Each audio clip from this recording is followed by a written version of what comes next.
Shalom saudara terkasih, sangat berbahagia dapat berjumpa dan bersekutu dengan Anda para pendengar. Mazmur 80 ayat 4, Ya Allah, pulihkanlah kami, buatlah wajah-Mu bersinar, maka kami akan selamat.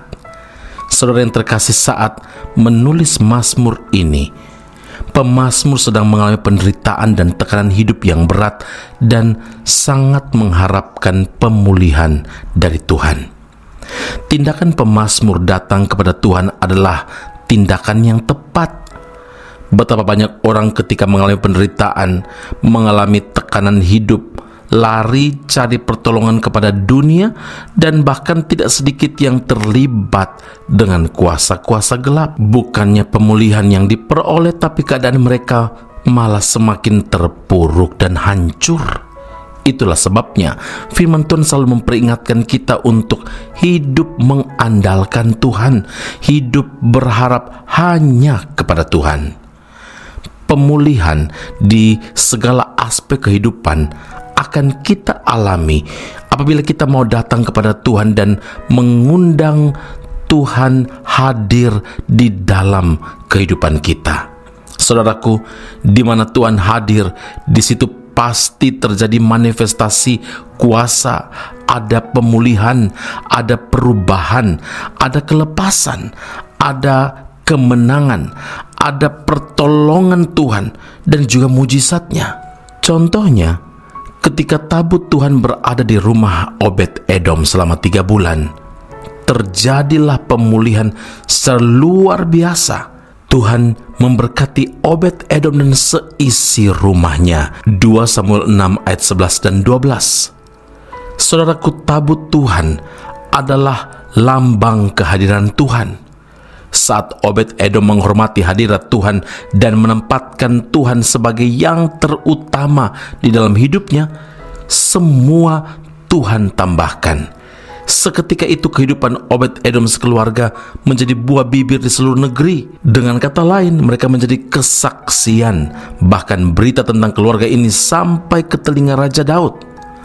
Hal ini selaras dengan penyataan pemazmur dalam Mazmur 126 ayat 1 dan 2. Ketika Tuhan memulihkan keadaan Sion, keadaan kita seperti orang-orang yang bermimpi.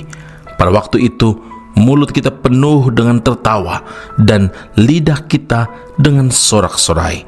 Pada waktu itu berkatalah orang di antara bangsa-bangsa, Tuhan telah melakukan perkara besar kepada orang-orang ini. Saudaraku, jangan pikirkan dengan cara apa atau bagaimana Tuhan memulihkan. Bahkan terkadang Tuhan dapat memakai penderitaan sebagai sarana untuk memulihkan kita. Yang rusak, yang hancur sekalipun, Tuhan sanggup pulihkan. Yeremia 18 ayat 4, apabila bejana yang sedang dibuatnya dari tanah liat di tangannya itu rusak, maka tukang periuk itu mengerjakannya kembali menjadi bejana lain menurut apa yang baik pada pemandangannya.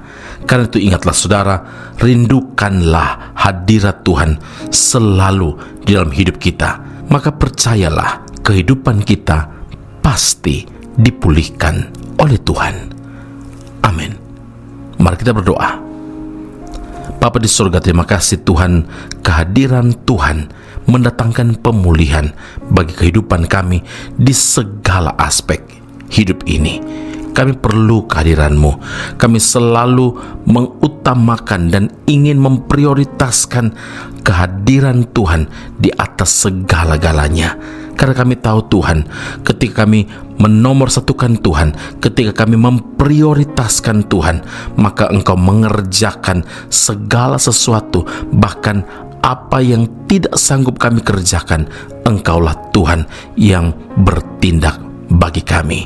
Terima kasih Bapa di surga, kami bersyukur, kami memuji Tuhan karena kehadiran Tuhan bukan hanya membawa pemulihan, tetapi juga membawa perubahan, membawa kelepasan, membawa kemenangan, membawa pertolongan dan menyatakan mujizat Tuhan di dalam kehidupan kami, orang yang percaya, setiap pendengar Breath of Life audio saat ini. Terima kasih Bapa di surga, kami klaim janji Tuhan dan percaya apa yang Tuhan firmankan Engkau pasti menggenapinya. Dalam Kristus Yesus Tuhan dan Juru Selamat kami berdoa dan mengucap syukur kepada Bapa di surga. Haleluya. Amin. Tuhan Yesus memberkati Anda. Sampai jumpa. Keep on growing and never give up.